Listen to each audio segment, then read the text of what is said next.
Yeah. The question I'm asking is, what is the expertise that you have and other Moms for Liberty advocates have to decide that a book, an award-winning book like All Boys Aren't Blue, isn't appropriate for students to read? What is your expertise? What a tragic story of a young man who's anally raped by his adult family member. So you have incest, rape, pedophilia. Joy, you said you'd let me answer, so I'm going to answer Please for you. In what context is a strap-on dildo acceptable for public school? Ain't nothing changed, nothing new here to see. This ain't nothing but some political maneuvering. America. Welcome to the eulogy, eat it up. It's called political buffoonery. Hey there, everybody, and welcome to This Week in DUMBmocracy, where we showcase some of the dumbest newsmakers of the week. Joy Reid on MS-DNC is completely insufferable. She's a bad faith actor, in my opinion, who just loves the sound of her own voice in furthering her own far-left agenda. And normally she has people on the show confirming her own bias. But what happens when she has a guest on her show that pushes back against her narrative successfully and makes her look like a complete buffoon? Well, in that case, we featured on this show. And we're going to be talking about that interview. But before we get to it all, please subscribe to the channel and hit that notification bell so you don't miss any other shows. And if you like what you see and hear in this or any other video on the channel, be sure to smash that thumbs up button, like, comment, share the show with your friends, all that good stuff that you guys have been doing for so long and so well, because all of that feeds the YouTube algorithm. Just feed it. Thank you guys so much for all that you do and getting the word out about the channel. Thousands of new people every week are finding the channel, they're watching the videos, and it's all because of you. Thank you so much for what you're doing. And to all you new people out there, I hope today is the day that I earn your subscription in talking about Joy Reid and her bad faith tactics in interviewing people concerning culture war issues. Now, there's nothing wrong with talking about culture war stuff in and of itself. Everybody's got their opinion about things, and everyone's entitled to it. But what Joy Reid does is she creates bad faith propositions that create impossible responses for her guests that disagree with her. Now, of course, she creates her own confirmation bias vacuum when there are people that she agrees with interviewing on the show. And, that's all pretty much par for the course. But I want to focus on what happens when a guest outfoxes Joy Reid. And we have an example of that with her recent interview with Tiffany Justice, the founder of Moms for Liberty, in a discussion of what Joy Reid called book banning, but what Tiffany Justice refers to rightly as age-appropriate restrictions on public school libraries. Let's get to it. Now, it almost looks like Tiffany Justice is praying while Joy Reid is asking this question, saying, "Dear Lord, give me strength to deal with this woman." It's probably the case when you listen to the question. Tampa Bay Times, they found that of roughly 1,100 complaints recorded in Florida since July 2022, we're talking about more than 700 just from two counties, Escambia in the Western Panhandle and Clay County. Together, those are less than 3% of the public school enrollment, 600 of those complaints, 2 people. Why should 13 people get to decide what books tens of thousands of children get to read? So here's bad faith proposition number 1. To think that only certain minority activist groups can dictate policy. I seem to remember movements throughout American history, starting with the American Revolution, all the way up to the Black Lives Matter movement, where a minority group of people, a small group of people, much smaller than the majority mainstream thought, become activists and compel a point of view in their favor. We saw it with small group of people in the colonies during the American Revolution, comparatively small groups of people throughout different cities in the Black Lives Matter movement. Small, motivated groups of people make change. That's kind of how this works, Joy, in case you haven't been paying attention for the past, 200 and some odd years of history. I'll give you a perfect example from my perspective. I was the attorney representing a local civic association that was battling overdevelopment in Sheepshead Bay, Brooklyn. It wasn't representative of the feelings of everybody in the community, but they were a small motivated group who did their research, who got the word out, who made complaints, and were able to create change in their community. I remember that a small group of about 10 people were responsible for hundreds of 311 calls complaining about overdevelopment in the area and building violations. Should those people have just shut up too and not dictated a policy for their community? Again, this is a game that Joy Reid plays. She wants to turn questions like this on their head, not recognize the history of activism in this case, and then make the guest answer her question and try to paint her to be an idiot and a buffoon when she's really doing it to herself. But Tiffany Justice, she is ready for this interview. I'm thinking it's probably because those 13 people saw what some of the content was in the books. I mean, explicit, graphic, sexual content. And I'm happy to talk about some of that content if you'd like to. Well, this is the question again. The books that are being banned, I want to give you just No books are being banned. No, hold on a second. Well, no, Joy, but I want to be clear. No one's banning books. Write the book, print the book, publish the book, put the book in the public library, sell the book, right? We're talking about a public school library. Children don't have unfettered access to the internet at school.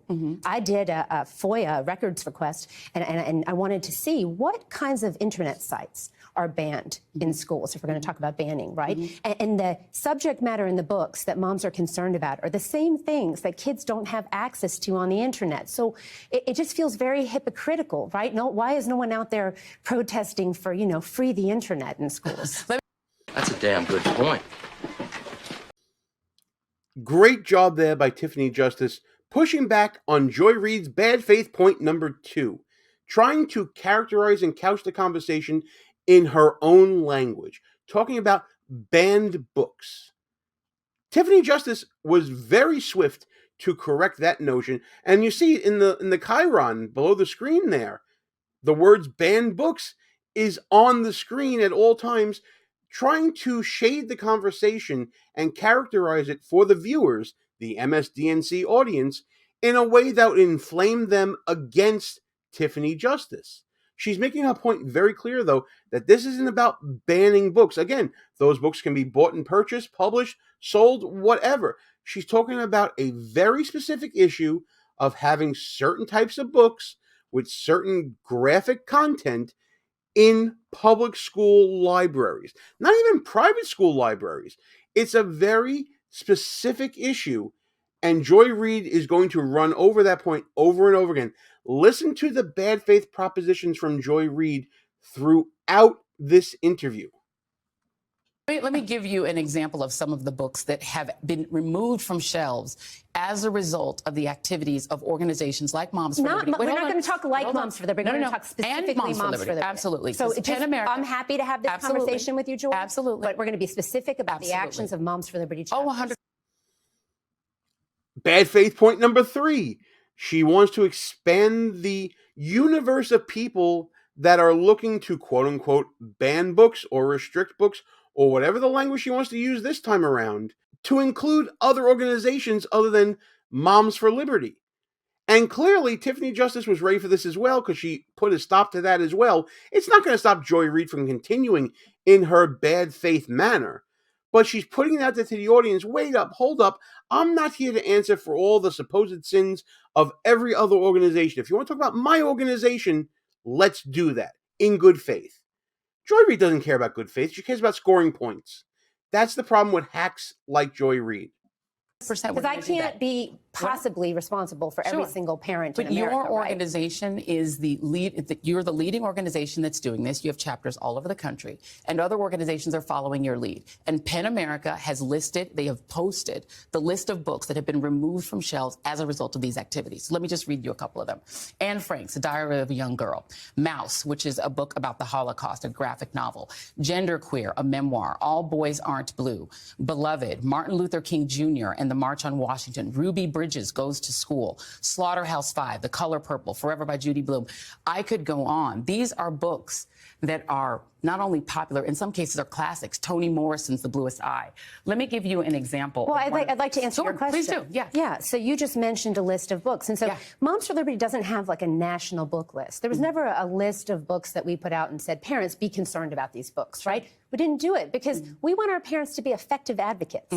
So when moms are going into the libraries in the schools, when they're seeing what their children have access to, when they go to speak to the superintendent or the principal, they have accurate information. What? What is this? It's a list. Bad faith proposition number 4. I think I'm kind of losing count a little bit. What is the context of this book removal list that Joy Reid is trying to talk about? It's meant to inflame people because in general, people are against removing books from bookshelves. It smacks of censorship. It smacks of violating First Amendment rights, things like that. But if these books were removed from, let's say, an elementary school shelf when they were not age appropriate or the content was not suitable for those very young, impressionable young minds, then that would explain a lot of the reasoning behind the removal. If they were removed from high schools where you have older minds that have a little more discretion, have a little more experience in life, you could probably make a stronger argument. But Joy Reid chooses not to make any argument. She only chooses to inflame her viewers to stick with the whole ban book narrative. You're disingenuous. Where are they Effective getting their advocates. information from? You can just go online to a catalog in your children's library, and you can see what Without books are reading the available. books. What is No, Did you hear that? Did you hear that? So here comes the next bad faith proposition, number 5 or whatever it is. Joy Reid is going to attack from authority. You don't know what's in the books. You didn't read them. You heard her say that just now. And she's going to go into the basis for a parent deciding to advocate for removing a certain book. Watch this whole dog and pony show. Is booklooks.com. I'm aware of a website called booklooks.com where parents can go and see some of the books that other parents are concerned about. Booklooks.com has been used in Florida extensively in counties like, I used to live in Broward County. I lived there for 14 years. Okay. In counties like Broward, counties like Clay, counties like Escambia, Moms for Liberty activists are using booklooks.com. And it's essentially a CliffNotes for books. Yeah. So you go through without even having to read the book. I'm going to just hold it up so our audience can see what it looks like. This is the one for All Boys Aren't Blue, which is one of the books Moms for Liberty has pushed Everyone to have should removed. go and see the content in this book. That's such a good idea. And so what Joy. happened? We're going to be talking about that book in a moment, but a CliffNotes website for books to review and search for terms, that doesn't sound so bad. I think more than a few of us out there use CliffNotes when learning about certain books. I dare say Joy Reid might have used a CliffNote or two based upon what I see about her interview style. But hey, let's see where she's going with this. Happens is you can do keyword searches and find certain keywords. Like rape. You can find sure. Or anal rape or dildo. You can find all sorts those of types keywords. of words. Gotcha, bitch. But like, Wait, hold on, wait. Let me finish my question. Then great, you can answer. sure. I'm going to give you time to answer, but I got to ask you first. No, yeah, I got the question. And so what you find is the keywords that you find, the N-word, anything, words like you just used, then you'll get out of context passages from the book. And then based on that, Moms for Liberty members are going to places like Broward County School Board meetings, reading out of context passages from these books, and then demanding that the school board remove them. If we're talking about age-appropriate content, what context would make certain books talking about the subjects that Miss Justice was talking about just now any better to have in a public school library? Again, we're not talking about outright banning a book from circulation. We're talking about age appropriateness in public school libraries. I think this is a fine tool to use. I mean, when I do my legal research, I do keyword searches and I find cases based upon those searches, and then I read the cases to see exactly if that suits my needs. This sounds like the same sort of keyword search that everybody uses every day. It's called Google. I don't get what the problem is with a tool like that to aid parents in their advocacy efforts. Joy Reid just doesn't like that these books are being removed for some reason or another. We'll get to that as well later on, I'm sure. So what's that is the way. Yeah. The question I'm asking is, what is the expertise that you have and other Moms for Liberty advocates have to decide that a book, an award-winning book like All Boys Aren't Blue, isn't appropriate for students to read? What is your expertise? What a tragic story of a young man who's anally raped by his adult family member. So you have incest, rape, pedophilia. Joy, you said you'd let me answer, so Sure. I'm going to answer Please for do. you. In what context is a strap-on dildo acceptable for public school?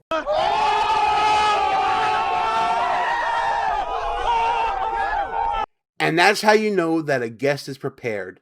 Joy Reid brings up a specific book. She's right there on the money to talk about that book. She knows about it, and her argument is compelling. What reasonable parent would want such a book with such content in a public school so that a child can look at it at any time without the parent knowing about it? Many parents would want to choose to have a little discretion in their public school libraries, or at least have control over what their child sees. It's the right of every parent, I think. And that goes for liberal parents as well.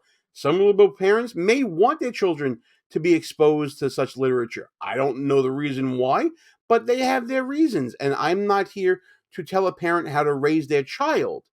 But at the same time, there has to be this objective standard of morality, in my opinion, that Moms for Liberty are seemingly fighting for. If a parent wants a child to see the book, go to a local library. Go outside of the school. Buy it yourself. Don't expect the government to supply you with this information. Do it for yourself. I mean, that's my question to you. Tell me what the context around the strap-on dildo or the rape of a minor child by a teacher. Hold on a second. No, Wait, we're talking about public school. One moment. All right. So now you've asked me questions. Sure. I'm going to answer it. Okay. Well, who is the main character? What's the name of the main character in All Boys Ain't Blue? Sounds like a trap. What's that got to do with anything? She's supposed to have the book memorized now? This is a gotcha proposition. This is another bad faith move by Joy Reid. She's trying to create a gotcha. She's been talking about expertise and authority. The expertise and authority that she's looking for is that this is a mother. She is the ultimate authority over her child. And there used to be something, again, objective standards of morality that used to be upheld in public settings. What you do in your house is your business. What I do in mine is my business. If you want accessibility to that book, there are public libraries where you can go get it yourself. But don't furnish it on a silver platter to minors in a public school library. I think that's a minimal ask. Well, let's watch how Joy Reid's gotcha attempt goes here. Blue. You're asking me right now. You just to gave name- me very specific information about this book, so you're presenting yourself as somebody expert. It's the gentleman. Hold on. the main, Who's the main character in the book? the main character is the author. What's his name? George, I believe, is his first name. Because you're giving me very specific information that is. You're presenting asking me to yourself as an remember the expert. name of an author. You the just name of the remembered author very doesn't. specific things. Joy. Here's my We're question. talking about Here's my strap. question. You didn't answer my No. question. I'm going to answer your Great. question. I would love to hear that. Absolutely. Well, I'm interviewing you, and you're not interviewing me. So What? That is out of line. Next bad faith proposition, Joy Reid's pulling rank here, saying, I'm interviewing you, this is my show, these are my ground rules. She's not interested in a frank conversation, an actual discourse with this woman. She wants to discredit her. That's her goal here. All in the name of giving access to these spicy books to minors. I just don't quite see what the end goal is here. what I'm saying to you is that as you are not an expert in this book, I don't or have in- to be hold an on. expert to No, know hold that on a dildos second. aren't One appropriate for public moment. school. I mean, There's another point for Mrs. Justice here. And by the way, what a name to have for this conversation. Nobody needs to be an expert in the complete context of the book to understand that the content of the book, that is not being disputed by Joy Reid, by the way, is not appropriate for a public school. I get that point totally, but I still don't see where Joy Reid is going here. I want to get to that. Can she just get to the point already? come on, This let's book get real. is a full context story, as you said, of the author's experience. Why is it your right, or a Moms for Liberty activist's right, to say that a parent who wants their child to have access to this book, which gives a personal experience of this author, why doesn't a liberal parent, for instance, or a parent of an LGBTQ kid, why don't they have a right for their child to just have access to this book? Why is it your right to say they can't? So again, we're talking about incest, rape, and pedophilia. And Joy, each parent, each parent has to decide what is appropriate for their child to read. So I want you to answer. I'm going to ask you one more time. Right. What is your right to tell a parent who wants their child, who might feel seen by this story? Why don't they have the right? Why don't they have the right? Here I come. Oh, here I come. Oh. I can't believe that Joy Reid went there. In her argument so far that we've seen is this assumption that minority parents, liberal parents, LGBTQIA plus parents want their children to be provided with these graphic stories. Stories that some include illustrations, they include obscenities, they include completely age-inappropriate concepts that have been discussed in this video that if I say those words, I'm going to be demonetized from YouTube. I doubt this video is going to be monetized anyway. But all of this is embedded in Joy Reid's assumptions that these stories have some sort of equal moral playing field with other books. And I don't get how a book that depicts sexual misconduct, sexual abuse, have the same moral playing field as other books like the one she mentioned that were celebrated classics like Mouse, like Toni Morrison books. I don't get how she's equating that. Is Joy Reid really putting books about minority stories on the same level as these spicy books with strap-ons? Really? Is that the argument here? That's offensive to me, and I'm not even a minority. I can't imagine how the average minority family would think about being put on the same pedestal, to be equivocated with a story like what's being discussed by Joy Reid here. I can't believe she made this comparison. I don't know if she's articulating it properly, but that's how it's coming out to me.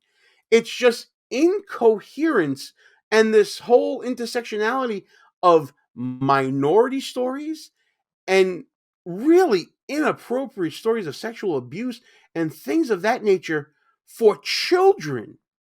And again, remember what Tiffany Justice was saying. She doesn't want these books to be banned in public libraries or for sale or circulation or publishing, just in public schools. Like what you see so far? Go ahead and smash that thumbs up button.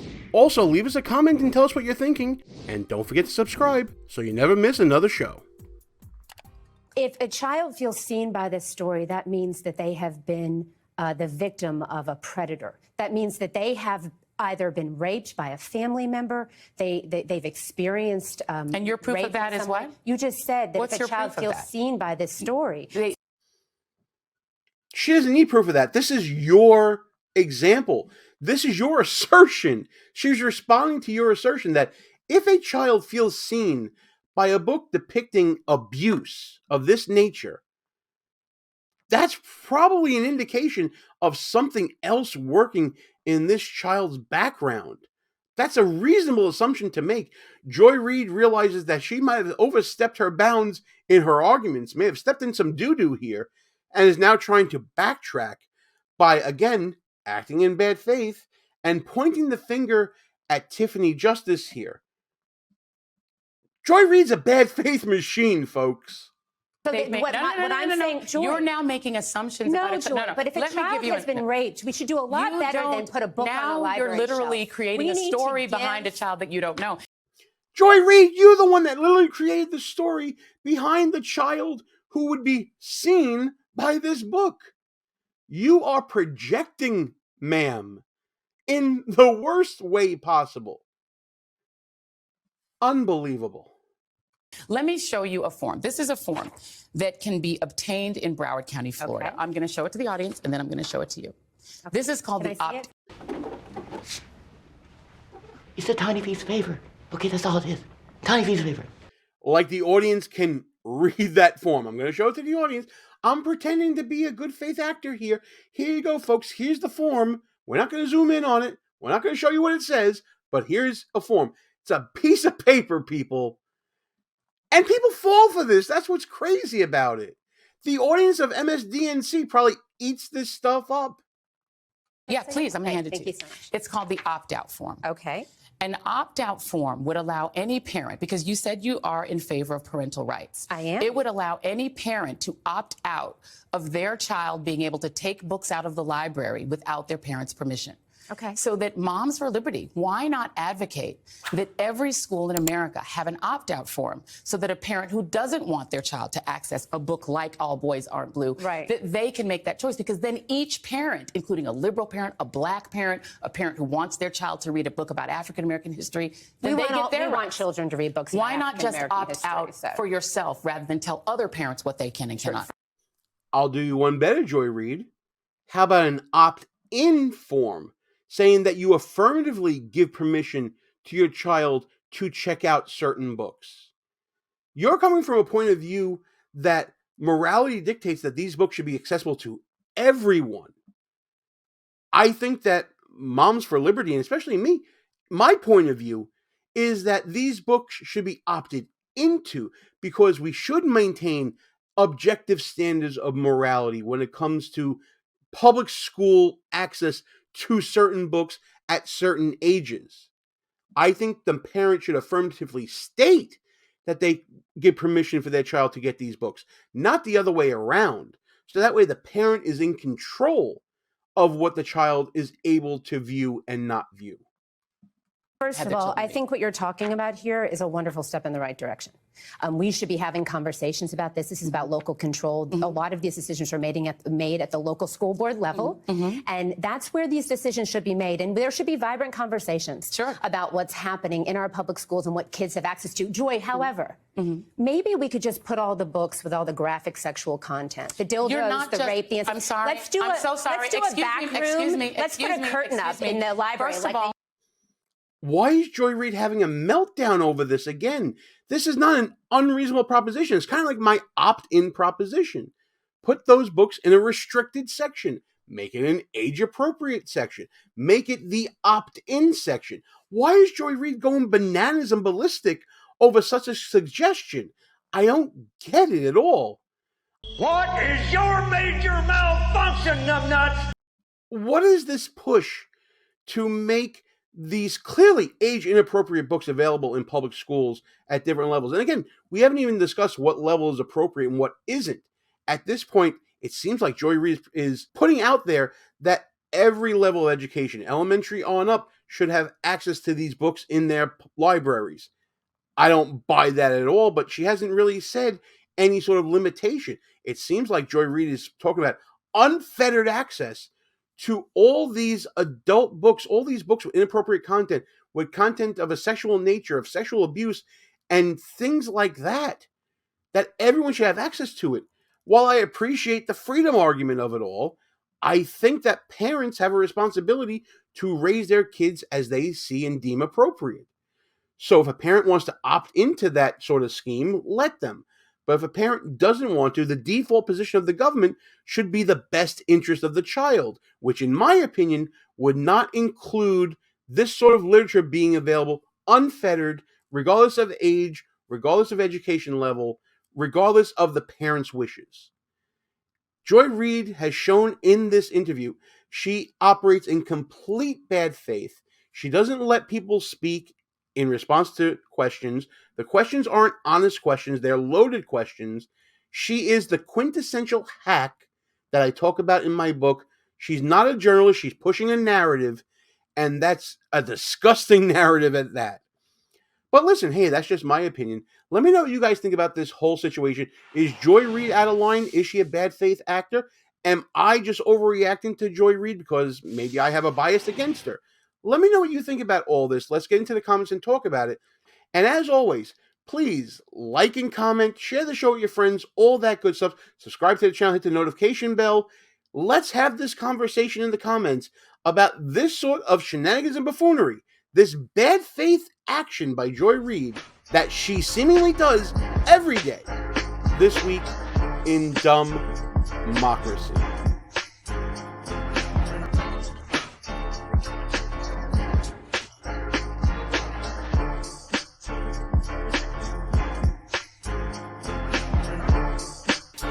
All views and opinions expressed here are not necessarily of the mainstream media and may offend some listeners. It's called political buffoonery.